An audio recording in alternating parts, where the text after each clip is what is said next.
بسم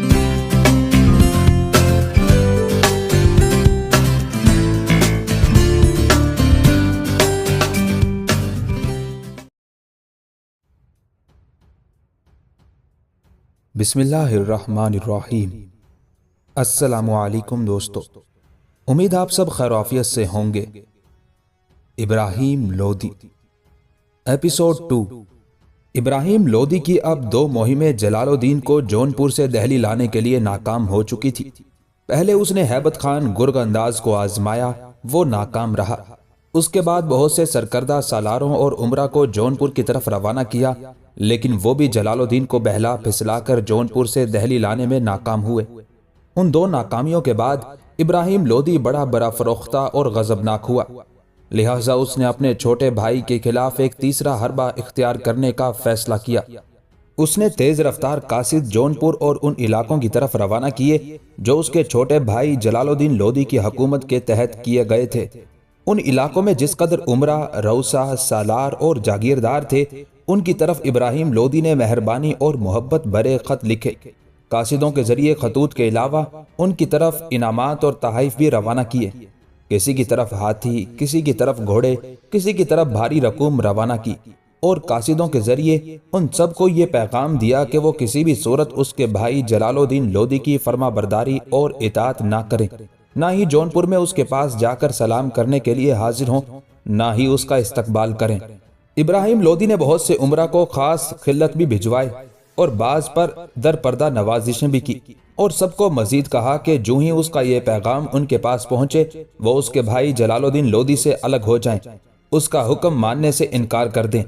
جب قاصد اس قسم کے خطوط لے کر جونپور اور دوسرے علاقوں کے امرا اور جاگیرداروں کی طرف گئے تو انہوں نے ابراہیم لودھی کی طرف سے تحائف قبول کر لیے اور اس کا کہا مانتے ہوئے جلال الدین لودھی کا حکم ماننے سے گریز کرنے لگے تھے۔ دوسری طرف جلال الدین لودھی بھی حالات پر کڑی نظر رکھے ہوئے تھا۔ اس کے مخبر اس کو اطلاع دے رہے تھے کہ بڑے بھائی نے دہلی سے مختلف جاگیرداروں امرا کو قاصد بھجوائے ہیں، ان کو احکام جاری کیے ہیں کہ جلال الدین لودھی کا کہا ہرگز نہ مانے۔ اس صورتحال کو سامنے رکھتے ہوئے جلال الدین لودھی نے بھی ایک بہت بڑا قدم اٹھایا۔ اس نے پہلے ایک انتہائی آراستہ تخت تیار کیا، اس کے در و دیوار کو ریشم سے آراستہ کیا، اس کے بعد وہ اس تخت پر بیٹھا۔ جونپور میں اس نے ایک مجلس عالی شان ترتیب دے کر دربار عام منعقد کیا۔ اس دربار میں قصر کے ملازمین، امراء سلطنت اور لشکر کے سالاروں کو حسب مرتبہ تحائف اور دوسری قیمتی اشیاء کے علاوہ گھوڑوں اور ہاتھیوں سے نوازا۔ امراء اور سالاروں کو بڑے عمدہ اور مناسب خطابات بھی دیے۔ یہ کام کرنے کے بعد جلال الدین لودھی نے عوام اور خاص کو اپنے آپ سے راضی کرنے کے لیے جونپور کے خزانے کے منہ کھول دیے۔ مساکین اور دوسرے ضرورت مندوں کے لیے خیرات کے اس نے انبار لگا دیے۔ جن لوگوں کو پہلے جونپور سے معاش اور وظیفہ ملتا تھا، ان کے معاش اور وظیفے میں کئی گنا اضافہ کر دیا اور نظم و نسق کو ایک طرح سے اعلیٰ بنیادوں پر قائم کیا۔ جونپور میں اپنی حالت کو مضبوط اور مستحکم کرنے کے بعد جلال الدین لودھی نے ارادہ کر لیا کہ اس کا بھائی ابراہیم لودھی کیونکہ اس کے خلاف سازشیں کرنے سے باز نہیں آ رہا، لہٰذا وہ بھی اب اس کی مخالفت کی راہ اختیار کرے گا۔ اس کے بعد اس نے جو پہلا قدم اٹھایا تھا وہ یہ تھا کہ جونپور میں سب سے پہلے اس نے اپنے نام کا خطبہ پڑھایا اور اپنے ہی نام کے سکے جاری کروا دیے۔ جب اس نے دیکھا کہ میرے پاس کچھ قوت جمع ہو گئی ہے، میری عسکری حالت بھی بہتر ہو گئی ہے، تو سب سے پہلے اس نے اپنے بڑے بھائی ابراہیم لودھی کے ایک سردار اور رئیس اعظم ہمایوں سے رابطہ قائم کیا۔ اس نے اعظم ہمایوں کے نام ایک خط لکھا اور وہ خط اپنے قاصدوں کے ذریعے اعظم ہمایوں کی طرف روانہ کیا۔ اعظم ہمایوں نے ان دنوں کالنجر کے قلعے کا محاصرہ کر رکھا تھا اور جلال الدین کی خوش قسمتی کے اس وقت اعظم ہمایوں بھی کچھ معاملات کے سلسلے میں ابراہیم لودھی کے خلاف ہو چکا تھا اور اندر ہی اندر وہ ابراہیم لودھی کی طرف سے دل برداشتہ تھا۔ سلطان جلال الدین لودھی کا قاصد کالنجر پہنچا اور اس کا خط اس نے اعظم ہمایوں کو پیش کیا۔ اس خط میں اعظم ہمایوں کے نام جلال الدین لودھی نے لکھا تھا: آپ میرے باپ اور چچا کی جگہ ہیں اور خوب جانتے ہیں کہ مجھ سے کوئی قصور غلطی سرزد نہیں ہوئی، اور اب تک جو زیادتی اور عہد شکنی ہوتی رہی ہے وہ میرے بھائی ابراہیم لودھی کی طرف سے ہوتی رہی ہے۔ یہ ملک ہمیں ہمارے باپ سکندر لودھی کی طرف سے ورثے میں ملا ہے، اور اپنے باپ کے ورثے میں جو تھوڑا بہت حصہ خود میرے بھائی ابراہیم لودھی نے میرے لیے تجویز کیا تھا، اب وہ اس پر بھی راضی نہیں ہے۔ میرے حصے پر بھی اس نے نظریں گاڑ دی ہیں اور اسے بھی واپس لے کر وہ میرا خاتمہ کرنے کے در پہ ہے۔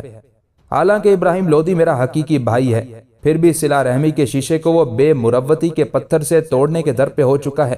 اس لیے میری آپ سے گزارش ہے کہ آپ کو چاہیے کہ حق کا دامن ہاتھ سے نہ چھوڑیں اور اس معاملے میں انصاف سے کام لیتے ہوئے جو بھی مظلوم ہو اس کا ساتھ دیں۔ اعظم ہمایوں کیونکہ پہلے ہی کچھ معاملات کے سلسلے میں سلطان ابراہیم لودھی سے دل برداشتہ ہو چکا تھا اور اسے ابراہیم لودھی کی کچھ عادات پسند بھی نہ تھی، اس بنا پر وہ اس سے آزردہ خاطر تھا۔ اس لیے جب جلال الدین لودھی کا لجاجت و سماجت بھرا خط اسے ملا تو وہ اس سے بے حد متاثر ہوا، لہٰذا اس نے فیصلہ کر لیا کہ وہ ابراہیم لودھی کا ساتھ نہیں دے گا۔ ابراہیم لودھی کا چھوٹا بھائی جلال الدین لودھی کیونکہ حق پر ہے لہٰذا وہ اس کا ساتھ دے گا۔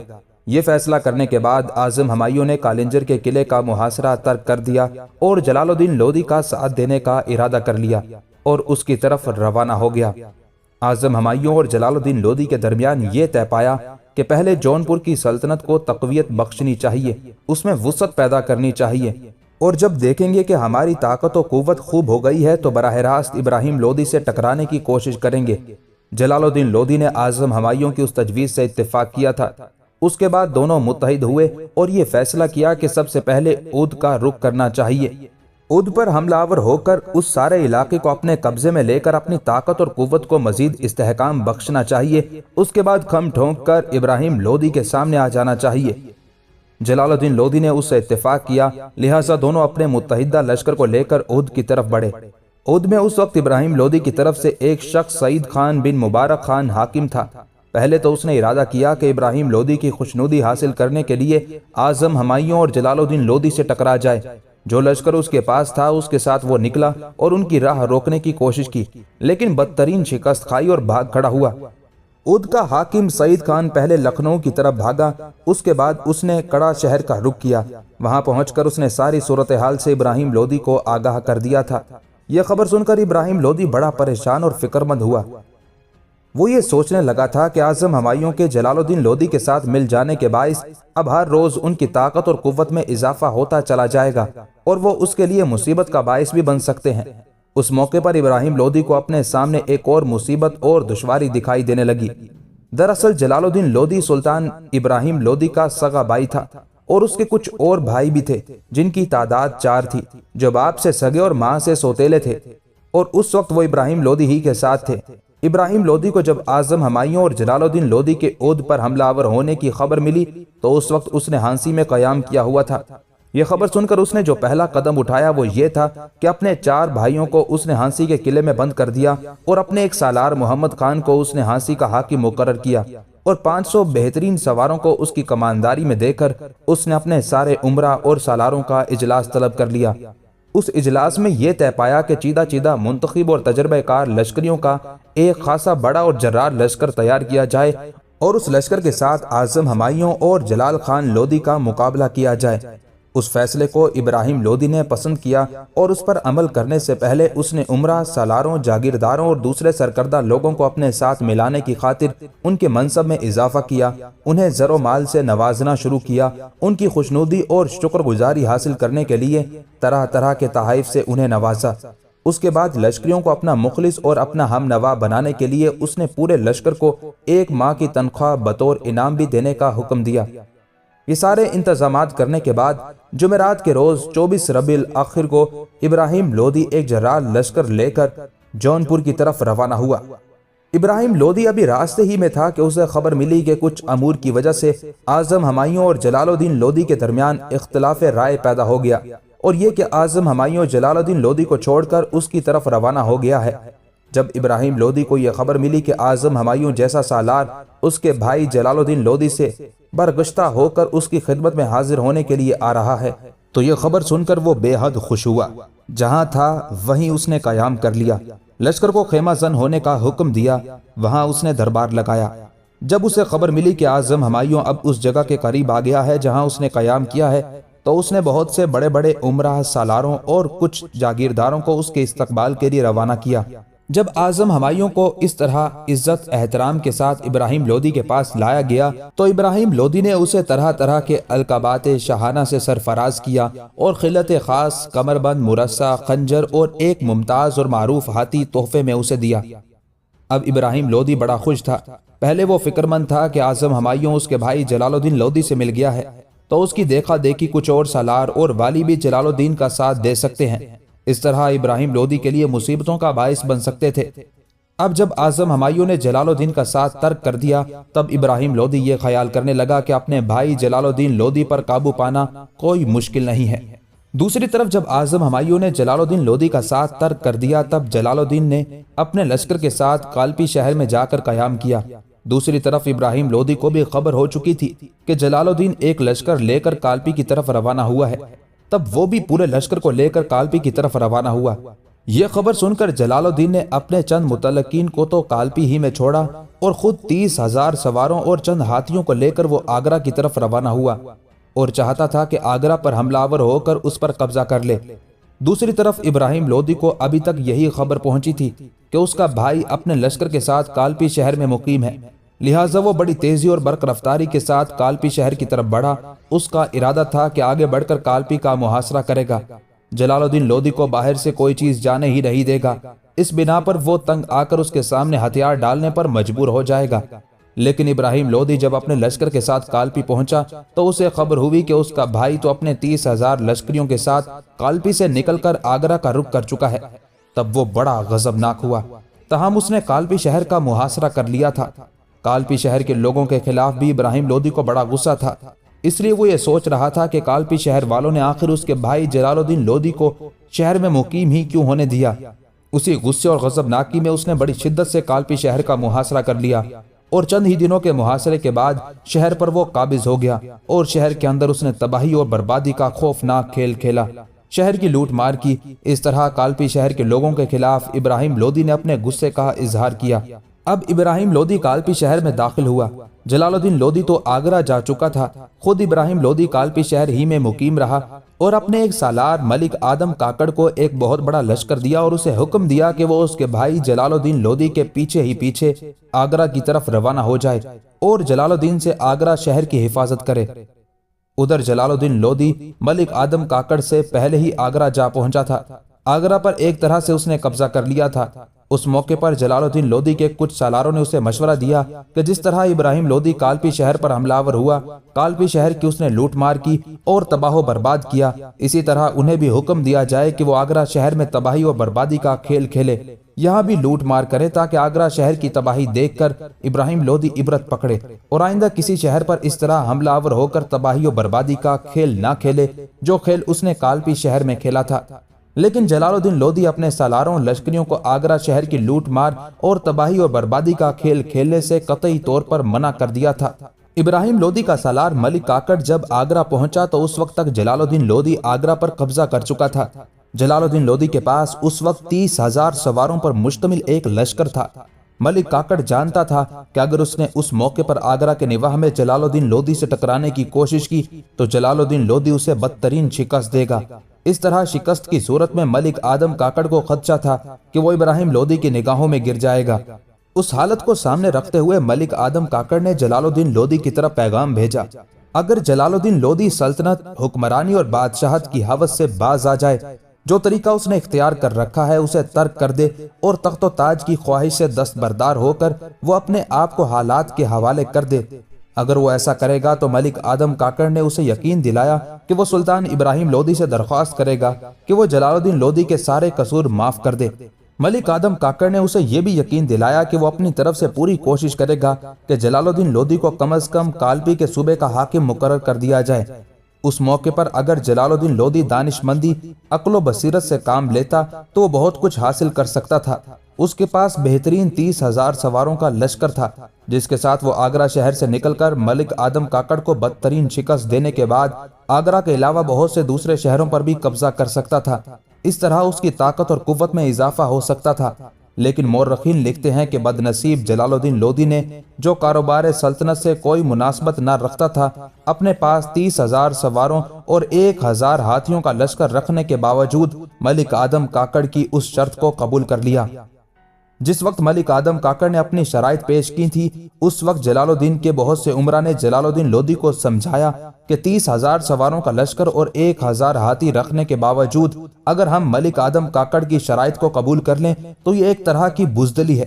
انہوں نے جلال الدین لودھی پر یہ بھی انکشاف کیا کہ اس نے شرائط کو قبول کرتے ہوئے ہتھیار ڈال دیے تو ابراہیم لودھی کسی بھی صورت اسے زندہ نہیں چھوڑے گا۔ جلال الدین لودھی کو انہوں نے یہ بھی یاد دلایا کہ وہ گزشتہ کئی سال سے اس کا نمک کھا رہے ہیں، اس کا ساتھ دے رہے ہیں۔ اگر وہ ہمت سے کام لے، ڈٹ کر ابراہیم لودھی کے لشکریوں کا مقابلہ کرے تو سارے سالار اور لشکری پوری جان نثاری، جاں بازی اور دلاوری کے ساتھ اس کا ساتھ دیں گے۔ انہوں نے جلال الدین سے یہ بھی کہا کہ فتح دینے والی خداوند قدوس کی ذات ہے، ہو سکتا ہے وہ ابراہیم لودھی کے مقابلے میں اسے فتح مند کر دے۔ اس کے کچھ سالاروں نے اس پر یہ بھی انکشاف کیا کہ ابراہیم لودھی تند مزاج ہے، اپنی تند مزاجیوں کی وجہ سے عنقریب اس کے سالار اور اس کے حمایتی بھی اس کا ساتھ چھوڑتے چلے جائیں گے اور انجام کار سارا لشکر تمہارے ساتھ ہو جائے گا۔ ایسی صورت میں ابراہیم لودھی کی جگہ ہندوستان کے سلطان تم ہوگے۔ مورخین لکھتے ہیں لیکن خداوند قدوس نے چونکہ تقدیر کا حکم اس کے بارے میں یوں ہی لکھا ہوا تھا کہ وہ شرائط کو قبول کر کے اپنی ذلت اور خواری کو دعوت دے، چنانچہ اس نے اپنے سالاروں کے اختلاف رائے کے باوجود ملک آدم کاکڑ کی شرائط کو قبول کر لیا۔ جونپور کے تخت پر بیٹھتے وقت جو علامات شاہی تھی وہ ساری ملک کاکڑ کے حوالے کر دی اور وہ ساری چیزیں ملک کاکڑ نے ابراہیم لودھی کی طرف روانہ کر دی۔ یہ چیزیں جب ابراہیم لودھی کے پاس پہنچی تو ابراہیم لودھی بڑا خوش ہوا اور باقی لشکر کو لے کر ابراہیم لودھی آگرہ کی طرف روانہ ہوا۔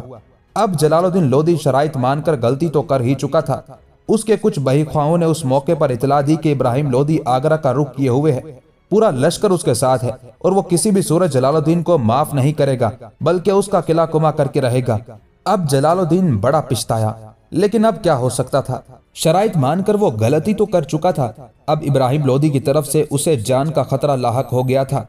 اس نے جب سنا کہ ابراہیم لودھی آگرہ کا رخ کیے ہوئے ہے تب آگرہ سے نکل کر وہ گوالیار کی طرف بھاگا اور گوالیار کے راجہ کے ہاں اس نے پناہ لی۔ ابراہیم لودھی نے خود تو لشکر کے ایک حصے کے ساتھ آگرہ ہی میں قیام کیا، لشکر کا ایک حصہ اس نے اعظم ہمایوں کی سرکردگی میں دیا اور اسے گوالیار پر حملہ آور ہونے کے لیے روانہ کیا۔ جلال الدین لودھی کو خبر ہوئی کہ اعظم ہمایوں اس کی وجہ سے گوالیار پر حملہ آور ہونے کے لیے پیش قدمی کر رہا ہے۔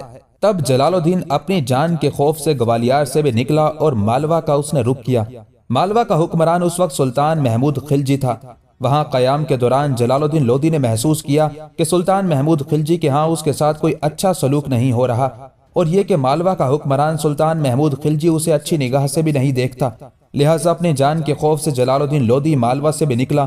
اس کی بدقسمتی کہ ابھی وہ راستے ہی میں تھا کہ کچھ گواروں کے ہاتھوں گرفتار ہو گیا، جنہوں نے اسے سلطان ابراہیم لودھی کی خوشنودی حاصل کرنے کے لیے اس کی طرف روانہ کر دیا۔ دوسری طرف اعظم ہمایوں اپنا لشکر لے کر گوالیار پہنچا۔ گوالیار کا اس نے محاصرہ کر لیا۔ اس کے وہاں پہنچنے سے پہلے ہی جلال الدین لودھی گوالیار سے نکل کر مالوا کے حکمران سلطان محمود خلجی کے پاس جا چکا تھا۔ اعظم ہمایوں اور اس کے ساتھ دوسرے سالاروں نے گوالیار پہنچ کر شہر اور قلعے کا محاصرہ کر لیا۔ گوالیار کا راجہ پہلے مان سنگھ ہوا کرتا تھا، وہ بہت شجاع اور بہادر تھا۔ اس کا اس وقت تک انتقال ہو چکا تھا اور اب اس کی جگہ اس کا بیٹا بکر ماجیت گوالیار کا راجہ تھا۔ اس بکر ماجیت نے گوالیار کے قلعے کو مضبوط اور مستحکم کرنے کے لیے بہت سے اقدام کیے تھے۔ فصیل کی مرمت کروائی تھی، فصیل کے اوپر جو برج تھے از سر نو انہیں بڑا مستحکم کیا تھا۔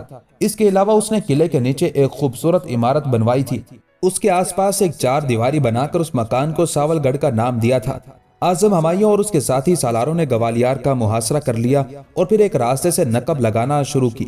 نقب لگانے کے بعد اس میں بارود بھرا اور قلعے کی دیوار کو اڑا دیا۔ دیوار کے گرتے ہی مسلمان لشکری اندر گھس گئے اور عمارت پر قبضہ کر لیا۔ جب اعظم ہمایوں اور اس کے لشکری قلعے میں داخل ہوئے تو انہوں نے دیکھا کہ قلعے پر ایک گائے کی مورتی نصب تھی جس کی اس وقت کے ہندو پرستش کرتے تھے۔ اس گائے کو شاہی فرمان کے مطابق قلعہ آگرہ بھیج دیا گیا۔ جب یہ گائے سلطان ابراہیم لودھی کے پاس پہنچی تو ابراہیم لودھی نے اسے وہاں سے دہلی روانہ کر دیا اور دروازہ بغداد پر نصب کر دی گئی۔ کہتے ہیں گائے کی یہ مورتی اکبر بادشاہ کے عہد تک اسی جگہ نصب رہی تھی۔ دوسری طرف جلال الدین لودھی کو عجیب و غریب حالت میں اس کے بڑے بھائی ابراہیم لودھی کے سامنے پیش کیا گیا۔ جس وقت جلال الدین لودھی ابراہیم لودھی کے سامنے پیش کیا گیا تو مورخین لکھتے ہیں اس کے ہاتھ ایک دستار سے بندھے ہوئے تھے۔ ابراہیم لودھی نے اپنے بھائی کے لیے یہ حکم جاری کیا کہ اسے پابا جولا کر کے ہانسی کے قلعے میں قید کر دیا جائے۔